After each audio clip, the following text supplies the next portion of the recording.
today's topic on sample efficiency, what do we really mean by sample efficiency? So sample here means data.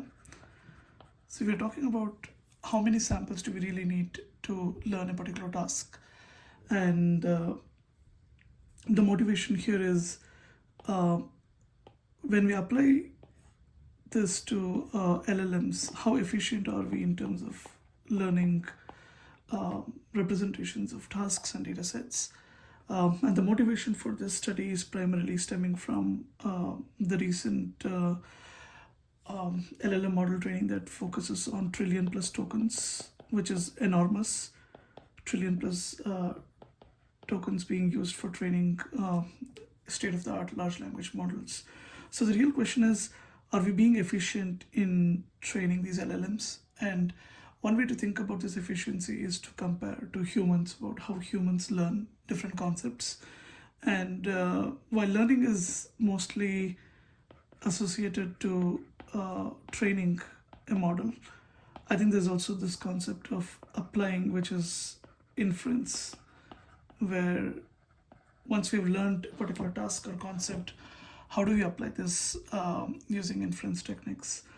So in this particular talk, we'll focus on defining what sample efficiency is, how do we contrast LLMs with humans, and what can we learn, or what are the promising avenues for us to look into to further optimize LLMs. And this could come from biological inspiration by just looking at how humans behave, and we can look into some of the techniques in the later part of the talk. But really, what exactly are we talking about when we talk about sample efficiency? Yes, like we said, sample efficiency, sample here means data, but I think we can also talk about another dimension, which is energy efficiency. This is really not about data, but this is about compute. How efficient are we in terms of using the compute to learn these models? And together, I think we can classify this under the broader umbrella of how do we make LLMs efficient for both learning and inference. So to get started, I think it'll be interesting to see how LLMs compare to human learning. This is a particular chart that basically maps a human learning as a child progresses from 5 years of age to 20 years of age. We have plotted the number of words that the child is being exposed to in order to learn about the world and do reasoning at varied tasks at the age of 20, what humans are capable of. And then we compare that with one of the large language models from 2023 called Chinchilla and GPT-3, and try to see contrast the training needs of both humans and compare it with LLM. As we can see, humans are exposed to anywhere from a few million words all the way to, I think we talk about 5 million tokens, right? So this is really 5 trillion tokens that we're talking about, Chinchilla and GPT-3. But in contrast to that, humans are exposed to more like a 4 million or 4 billion tokens over a lifespan of 20 years. So that's a lot of time. While Chinchilla and other models, they are almost as large as 8x times the equivalent of the number of words that a child gets exposed to over a period of 20 years as he or she goes from primary school right up to the high school. So as you can see, this is just too big of a data jump in terms of the data needs for training LLMs. And even with that kind of a training, the LLMs don't come close to a 20-year-old when it comes to some reasoning tasks. So there's definitely something missing in terms of how can we optimize LLM inference, just if we take human learning as an analogy. There are a couple of avenues that we can look at. Like I said, another aspect of efficiency is energy efficiency, which is how much of compute are we really using to train these models efficiently. And we can think of this energy efficiency from two perspectives: training and inference. So training, of course, we use multiple GPUs, H100s, A100s. These are consuming in some of the cases when you're talking about pre-training large language models like of the scale of GPT-4 and GPT-3, they often consume energy, extreme energy needs, getting into megawatts and whatnot. While inference, again, is another concern where we have large neural networks. Inference is a concern, and there are some statistics from some third-party studies that basically quote inference for large language models is close to 20 watts for a typical question answering task, and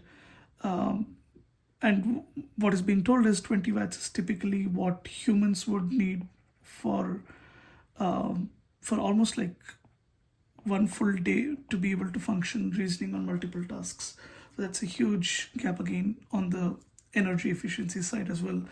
We also already saw on the data side there is a huge gap. And there's also similar gaps in energy efficiency. So I believe there are some innovations that are likely to be had by learning from how humans learn and maybe cross learn patterns that we can then apply to LLMs. So the rest of the talk, we talk about a couple of different techniques, and this is again, some of it is biologically inspired. We try to take inspiration from human brain and see what kind of innovations are driving LLMs towards being more efficient, both on the data and compute side. So sparsity is a phenomenon that we humans exhibit.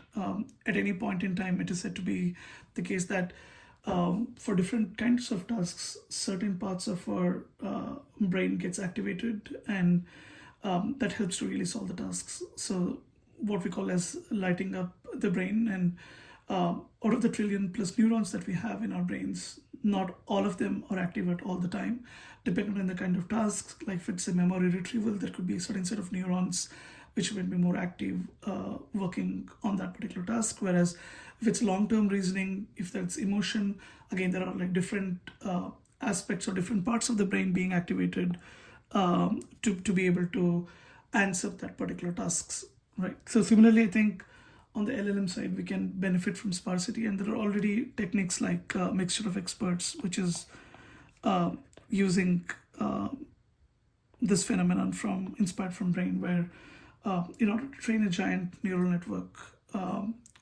again, we can borrow the same analogy where we don't need to have all layers of the neural network active all the time. Instead, if we can somehow activate certain parts of this neural network to be able to answer a question, then that can be more efficient. So mixture of experts is one of the architectures that is popular. It's gaining traction, and GPT-4 is believed to be trained using a sparse mixture of experts model. And based on rumors, I think what we've been hearing is, so this is really GPT-4 has 16 expert networks, and each network itself is a 111 billion parameter model. Right. So overall, this gets to about 1.76 trillion parameters if we were to combine all of the 16 experts. But the practical implication of this is at any point only 2 experts out of the 16 are going to be active. So which means at any point 2 into 111 billion parameters are only going to be active, which is a 220 billion parameter model. Effectively, we get access to this huge 1.76 trillion parameter model, but from efficiency standpoint, at any point, we are only going to be activating about 220 billion neurons at any point in time for a given task or question at hand. So this is sparse mixture of experts. Of course, there are a few open source models like Mistral, which released its mixture of experts model called Mistral 8x7b, which is 8 experts, each of 7 billion parameter size. And this basically outcompeted some of the more popular models like GPT 3.5 on varied benchmarks. And I think there are more bigger models coming with this mixture of experts architecture as the main innovation. So this is one on the training side. Again, we have other techniques like LoRA, which is again cashing on the concept of sparsity. And this is again based on the same intuition. If you have a giant neural network with 1 billion plus parameters, then, or 100 billion plus parameters, then this is going to be a huge task if you were to adapt this model for different tasks. So the intuition here is, again, can we break this down into a low rank adaptation, which is a low rank matrix multiplication. So we don't disturb the full pre-trained model. Rather, we train what is called as low rank adapters that would basically learn, these are small neural networks that learn custom representations for the given task, and then they would get merged with the pre-trained weights or pre-trained models to be able to generate a fine-tuned or adapted version of the model. So this is called LoRA fine-tuning, low-rank adaptation, and this generally comes into the category of parameter-efficient fine-tuning techniques. So again, all of these are leveraging the fact that you could basically use sparsity to your advantage to make sure you're not basically boiling the ocean. Rather, you're looking at targeted updates to the model in order to benefit for the given task. So LoRA has multiple advantages beyond just efficiency that we spoke about. For instance, this could avoid overfitting, catastrophic forgetting, where we know that catastrophic forgetting is a problem in neural networks, and LLMs are no exceptions. And having these techniques like LoRA, we can really reduce the chance of catastrophic forgetting, because you're only going to update a small portion of this large neural network. So the chance of the fine-tuning erasing the knowledge gained from the pre-training is becoming minimal. And the other way to put this is, this helps in better generalization of the model and not lead to any overfitting problems to this particular task. So that's on the sparsity. So this is a very clean, clever technique which is biologically inspired, and we've been able to use it in LLM training inference. Moving on to multimodal models, this is another aspect. When we think about this chart that we saw, this is basically talking about textual tokens. And maybe one aspect that we might be missing here is humans don't just learn from textual tokens or textual data. Rather, we are going to process perception that's related to our vision, touch, smell, and other sensory perception that we have access to that we don't have LLMs access to. So one way to think about this bringing sample efficiency is through adding other modalities like audio and images to start with. So instead of projecting the scenes and environments into the textual domain, which doesn't exist, maybe one way to unlock efficiency might be just building multimodal models, where you could have one LLM that can process basically different modalities: text, vision, audio, and similarly it can autoregressively generate one of these modalities: text, vision, audio, in an interleaved fashion, or one to many, many to one. You can think about various forms of multimodal models. Again, there are a couple of very few open models which truly exposes multimodality, but all of the proprietary models like GPT-4, Claude, Gemini, they're all supposed to be inherently multimodal in nature, though they may not be given as a sense that they're all taking in together and then being able to generate this all together. But there are fewer open source models primarily which have started to emerge.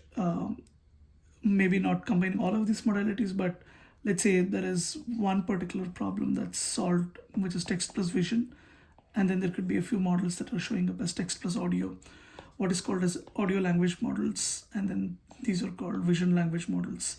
Like Lava is one example, and audio language models, you can think about Quinn Audio. So these are, of course, baby steps towards multimodal models. We can, again, we are anticipating the weight of Llama 3, which is expected to be a multimodal open source model, and we should see what we can get from these modalities. But again, the intuition here is that if we were to think about how humans learn, multimodality is multimodal perception is inherent in us.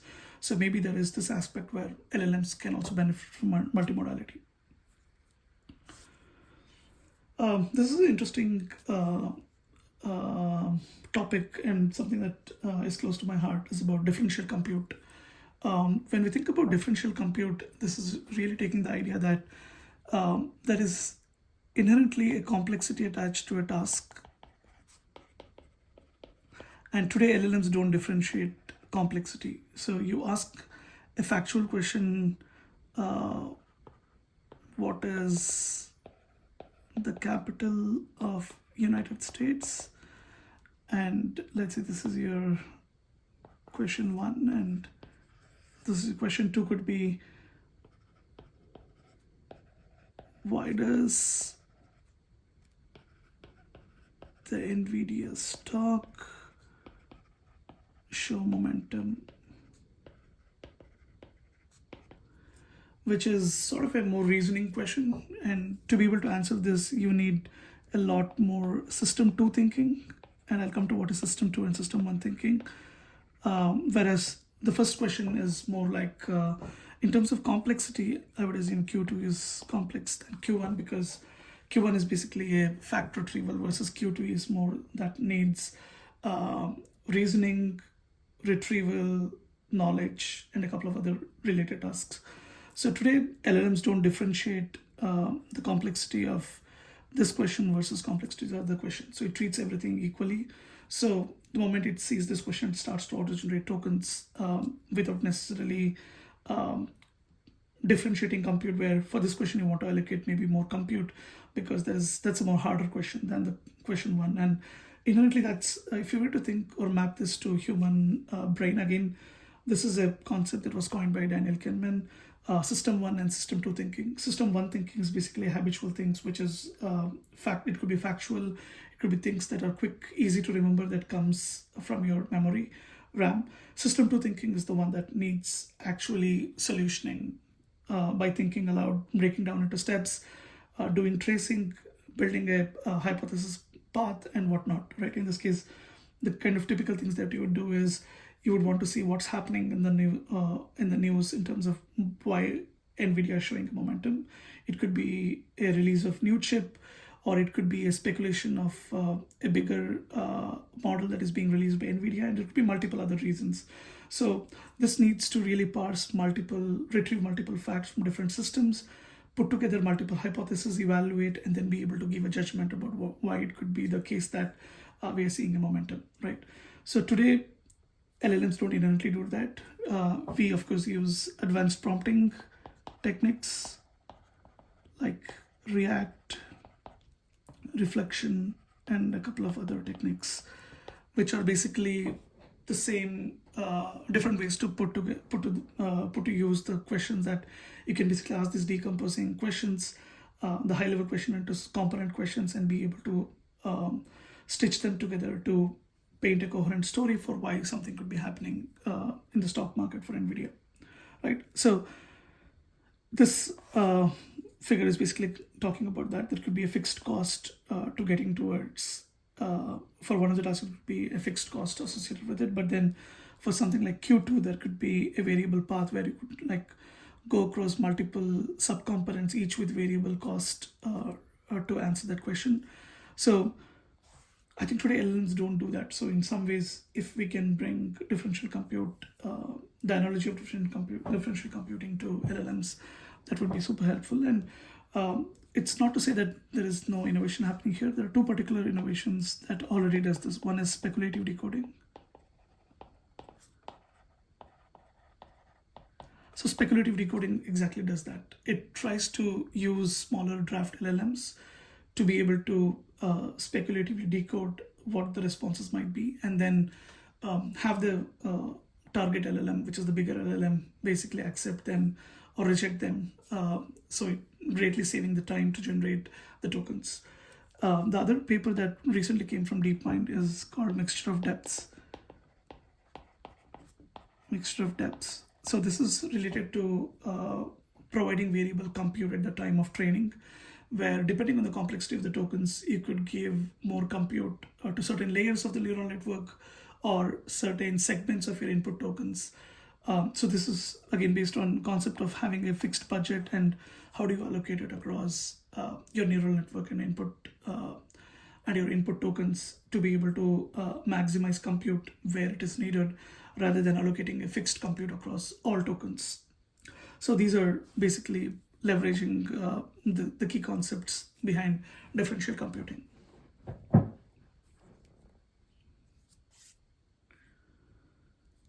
Curriculum learning. This curriculum learning concerns the fact that this is again very much inspired by how humans learn. Humans learn as we go through primary school, middle school, secondary school.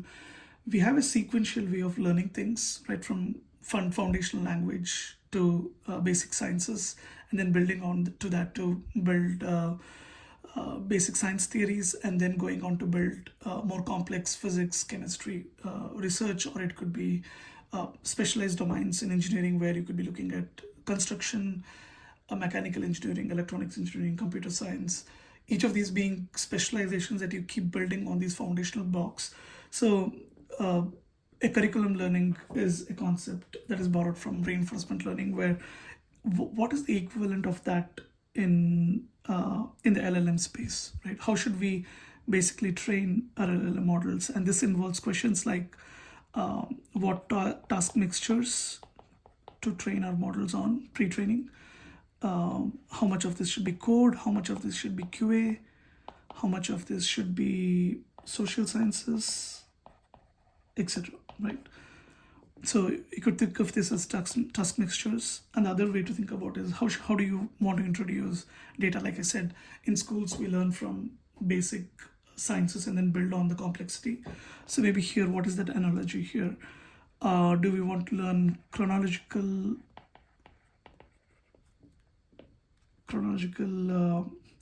sorting of events or news? And how do we introduce domains? For example, how do you introduce language? And you can think about like tens of other parameters around these. So there are, as you can see, this is a combinatorial problem. So how do you allocate your budget? Like if you think about pre-training, let's say this is your loss, pre-computed loss, and this is the number of days you're training. Typically, this is how it is. It comes down. And of course, this is not as clean as this. Practical loss curves look a lot more fuzzy and you need a lot of hand-holding to make it work. But let's assume this is generally the trajectory, in which case, what should be your early documents or data sets to train here versus these? Should you train domain-related topics at the very end? Should you train language at the very early part? How should you think about all of these? That's basically the question about curriculum learning. How do you allocate optimal training schedule for pre-training based on different data set task mixtures? So curriculum learning is about trying to hyper fine-tune these parameters, which is like a huge combinatorial problem. And you can't simply do a grid search on this because it's just too expensive to do pre-compute, to kind of use GPUs to do pre-training. So there is most of the labs iterate on different techniques, and they have their own mixture of tasks that they found it to be a secret sauce that most often is not revealed. There are very few labs who talk openly about this pre-training data sets, pre-training dataset composition, and what goes behind it. One particular one particular paper that really does this very openly is this paper called E.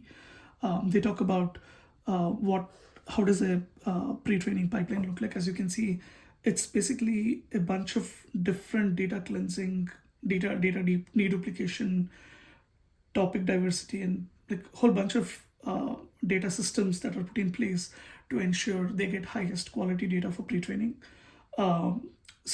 And each of these have market effect on its performance on LLM leaderboards.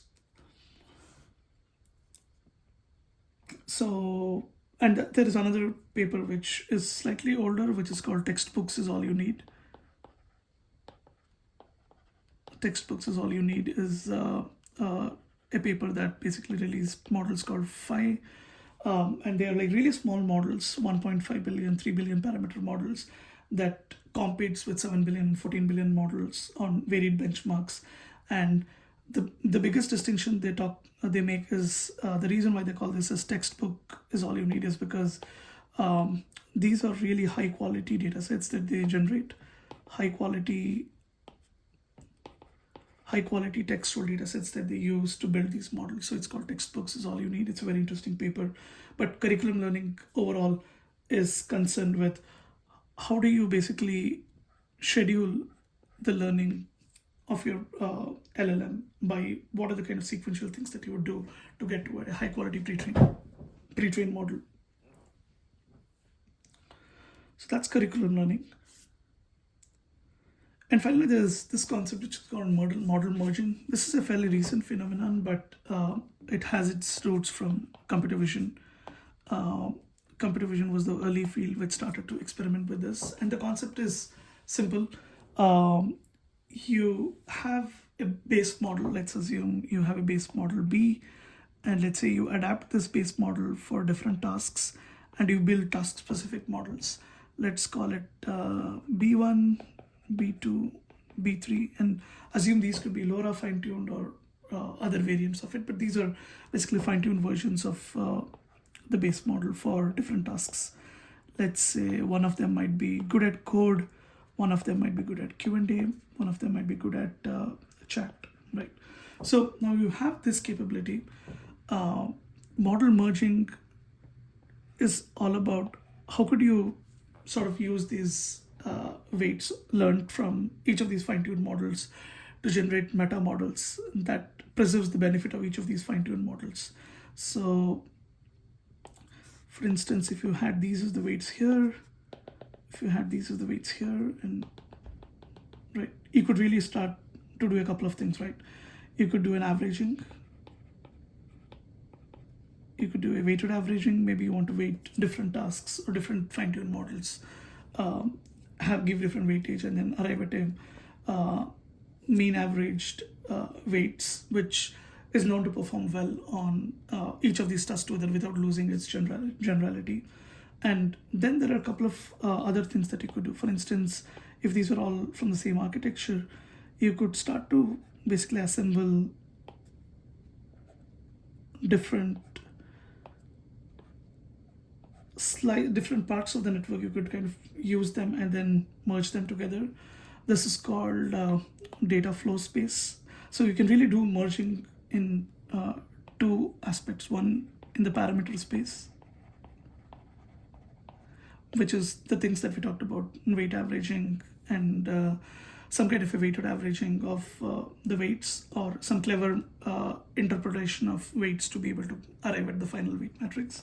And the other one is called as data flow space, which is where you would basically take parts of the neural network weights and then put them together here. Maybe you would take the first few layers from model B1, second one from model B, and this one from 3, right? So you can put together an amalgamation of different models to be able to generate a meta model weight. So this could be something that would be good at each of these tasks, code, QA, and chat.